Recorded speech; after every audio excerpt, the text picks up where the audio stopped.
बता दें कि बोकारो से खबर सामने आ रही है, जहां विस्थापित गांव के अब विस्थापित दो पक्षों में बंट गए हैं। स्थापत संयंत्र के एशपॉन्ड के विस्थापित गांव के विस्थापित अब दो पक्षों में बंटकर अलग अलग आंदोलन पर उतर गए हैं।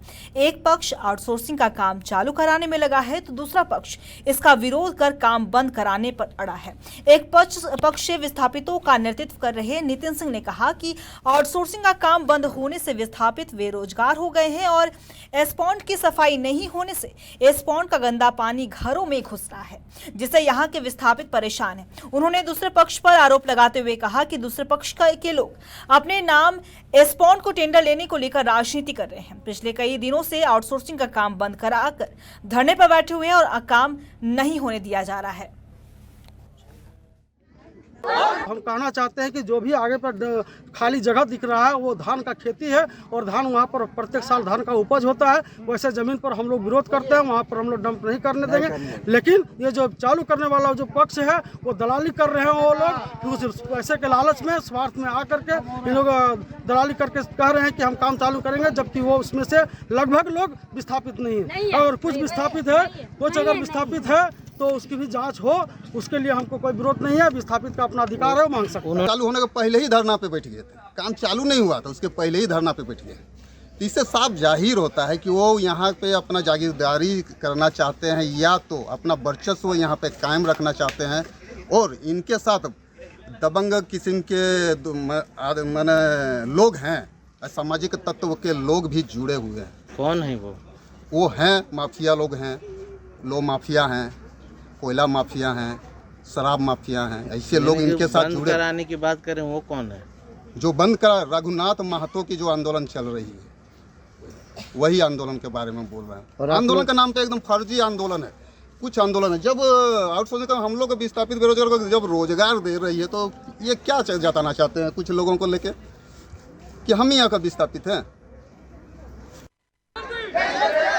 जैसा कि आपको बता दें कि बोकारो इस्पात संयंत्र के एशपॉन्ड के विस्थापित गांव के विस्थापित अब दो पक्षों में बंटकर अलग अलग आंदोलन पर उतर आए हैं। और इसी खबर पे तमाम जानकारी के लिए हमारे संवाददाता परमेश्वर हमारे साथ जुड़ चुके हैं। परमेश्वर, इस्पात संयंत्र के एशपॉन्ड के विस्थापित गांव के विस्थापित अब दो पक्षों में बंट चुके हैं और अलग अलग आंदोलन पर उतर रहे हैं। वहीं एक पक्ष का कहना है कि काम चालू रहने दिया जाए, तो वहीं दूसरा पक्ष इसका विरोध कर रहा है। क्या कुछ जानकारी है आपके पास?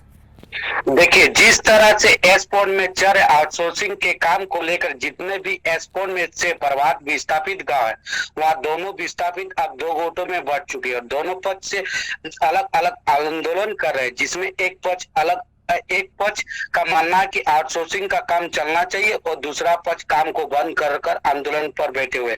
करीब 1.5 महीने से काम को चलने नहीं दिया जा रहा और लगातार विस्थापित अभी आंदोलन पर है। जिस तरह से दोनों पक्ष अपनी बातों को कह रहा है, उससे साफ लग रहा है कि विस्थापित में एशपॉन्ड में चल रहे काम को लेकर एकमत नहीं है। कहीं ना कहीं यहाँ राजनीतिक का भी जिक्र किया जा रहा है, जहाँ एक पक्ष से जो विस्थापित नेता वो राजनीतिक पार्टी से भी ताल्लुकात रखता है और उसके ऊपर ठेका टेंडर के लिए आरोप लगता रहता है। वही हम कह सकते हैं कि विस्थापित गांव का एक ही पक्ष आउटसोर्सिंग के काम चल रहे काम को खुश है, क्योंकि उन्हें रोजगार मिल रहा है। लेकिन यह मामला अब उलझता जा रहा है। जिस जिला प्रशासन भी इसको अब तक सुलझाना पाने में कुछ खास नहीं कर पाई है। जब तक जिला प्रशासन और सेल प्रबंधन हस्तक्षेप से इसका हल नहीं निकाला जाता है, तब तक हम कह सकते हैं कि विस्थापित इसी तरह आपस में एक दूसरे पर आरोप प्रत्यारोप करते रहेंगे और दोनों ही सूरत में नुकसान यहाँ के विस्थापित को हो रहा है। जी परमेश्वर, आपका बहुत बहुत शुक्रिया तमाम जानकारी के लिए। आप बने रहिए खबर पे, हम आपसे अपडेट लेते रहेंगे। जैसा कि आपको बता दें कि बोकारो इस्पात संयंत्र के एशपॉन्ड के विस्थापित गांव के विस्थापित अब दो पक्षों में बंटकर अलग अलग आंदोलन पर उतर आए हैं। वहीं एक पक्ष आउटसोर्सिंग का काम चालू करने में लगा है, तो वहीं दूसरा पक्ष इसका विरोध कर काम बंद करने पे अड़ा हुआ है। नहीं चलेगा।